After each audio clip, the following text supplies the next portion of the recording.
get a sense, and here's a quote from the North Carolina chancellor. This is a quote in an article. We're going to have Michael Coe from WCHL. He's a sports reporter. He also does work for chapelborough.com. Here's a quote from the chancellor of North Carolina, Chapel Hill. I'm optimistic we're going to get a better contract. I think ESPN recognizes the importance of a strong ACC, which it really is. It's an incredibly strong conference. One thing that I'm proud of as a chancellor of UNC Chapel Hill is the ACC is well known in excellence in academics and in athletics. I think we've proven that, and I think this is a right fit for Carolina. And, of course, the rest of the story. Michael Coe will join us at 4 o'clock. Guskowitz is the chancellor of North Carolina, Chapel Hill. Craig, I don't think a president, even if he was doing a pep talk, would probably throw that out there with at least some reason other than perhaps he's trying to get somebody else to react. But I got a feeling that had to be almost cleared before he said it. From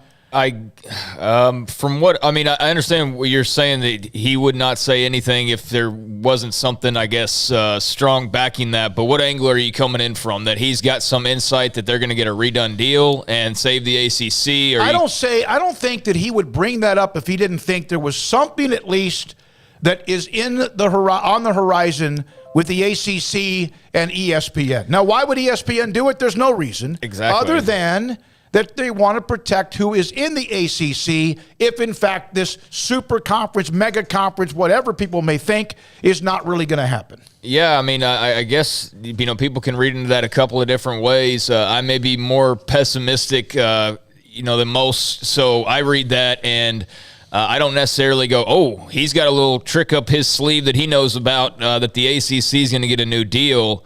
I was kind of looking in that quote actually for something to chew on about, maybe the word soon or in the near future, but there was no reference to that. So I don't know. I don't know how to read that. Like, I know what you're saying, though. I mean, he wouldn't bring up a contract if there probably wasn't some discussions going on. But like you also said, what reason would the ESPN have right now to try and redo a deal that's very favorable for them? They've got them locked down until 2036. And, with ESPN, I would think that if they were trying to do anything, it would be to strengthen the SEC somehow or another. But, hey, if the ACC can get a new deal or a reworked deal, I guess it would be a reworked deal, that would be great. But I would just need a little bit more of a hint on what he's actually referring to there, because that could just be being optimistic and saying, yeah, in 2037, when this deal's up, I'm confident we'll have a deal done. But I know that's probably not what he's referring to. So, yeah, that's an interesting quote that I'm sure can be taken a lot of ways. I'm probably not as optimistic as you are that means something as far as the near term, but maybe it does. Well, then, in my opinion, why bring it up? I'm optimistic we're going to get a better contract. And I think going to get a better contract, in my opinion, is not 14 years from now. But you can. It's a quote, and it's from an article today, and we'll get Michael Coe on to discuss it today at 4 o'clock. In fact, I text him and get him on the show, and I said, can you see him, Guskowitz, saying that without at least some sort of an idea, or should I say this or not? And he thought that, no, there's no way he would bring that up, most likely, without some sort of at least simmering of discussions of what might be in the future with the ACC. Yeah, I agree with that, and I'm trying to see if there's been anything else added on to that. There hasn't been, but I mean that's again an interesting quote that people can take a lot of different ways. I guess on my end, I could see ESPN reworking that to strengthen the ACC, although they have not so much of a reason to rush into that with the contract being the length that it is. But I guess what I'm having a hard time just sort of seeing that for the first time and trying to work it through my head here on the spot is, you have an opportunity to maybe see this thing benefit you in other ways, like a Clemson, a Florida State, a Miami, all that, if they were able to get out of the ACC. I'm just curious, is ESPN really all that interested in bumping up a deal for schools like Wake Forest, and Boston College and Syracuse and some of those? Now, I know there's some markets in there or whatever, but they're going to do that with Vanderbilt and Mississippi State. But that's the SEC. Yeah, I know. But all the television contracts, there's going to be more have-nots than there are haves. Sure. So, yeah, you're going to have to, if you're going to, with Clemson and Florida State, North Carolina, Virginia Tech, whoever else you want to discuss, Louisville, yeah, there's always going to be some that you go, well, it's, for example, of the Big 12 moving forward, really, a lot of people are almost on the same level. Everyone seems to be, that's what makes, to me, that might be their strength in the end, and then some might rise to that elite level or keep it that way and sustain it. I'll tell you what, we're talking about ESPN.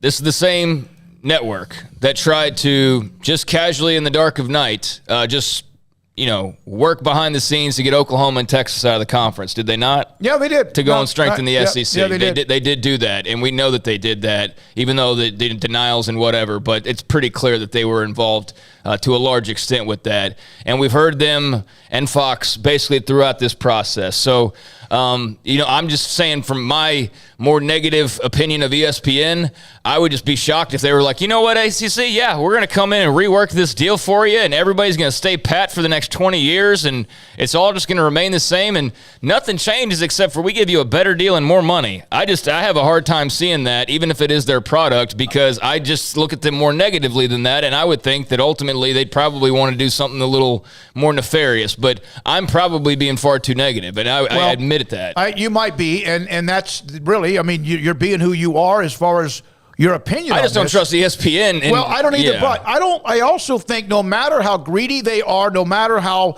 behind the scenes they are, no matter what they have done with other contracts or worked things out that blew everyone out of the water, I also wonder if no matter what, and again, Disney, ESPN, whatever, how often do they do something and then all of a sudden the blowback.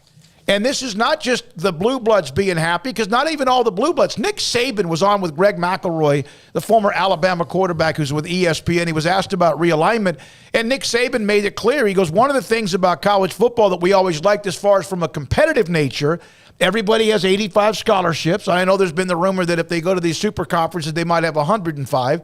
Everybody has been on par. For the most part, the money's been distributed equally, even though conferences, some make more than others. But he was talking about, and it's the same example I've used before, about the NFL. The NFL would love for every single team, although they now 17 teams, back when there were 16 games, that everybody go 8-8 in the last games of the year, all decided every single playoff. That's not going to happen. They would love for that to happen. In college football, that's not going to happen. I think that if they try to rework the deal, it's just to maybe in the meantime pay them more money, but ultimately get out sooner than 2036. So I think I fully believe if they were to do that, there is some ulterior. I mean, clearly there's an ulterior motive, because why else would they do it out of the kindness of their corporate hearts? Absolutely not. So if there is some truth to that, and obviously the North Carolina guy would know a lot more than I did, then to me there's a long play there where that somehow that grant of rights is up before 2036. That's what I would just guess, because there's got to be something more to it than just, you know what, ACC's got a raw deal. We got a great deal a few years ago when we signed them up. Let's redo that to be more favorable to them. They won't do it just to help the ACC. That's what I'm saying. They will do it if it also does something in that allows them to do what they want to do. That's what I just said. There's no way the chancellor of North Carolina, to me, would throw that out there just as a whim. Right, but that's what I just said, is that then the 2036 thing, it's going to end sooner than that. That's what if they're going to rework it, then I would imagine they're reworking it, and it's going to be a lot sooner than 2036 when that grant of rights is up.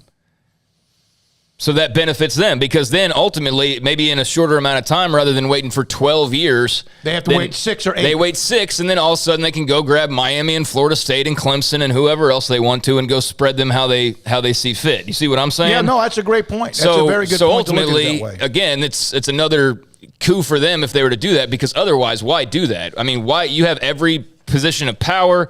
The grant of rights in the ACC is all that's stopping all hell from breaking loose right now.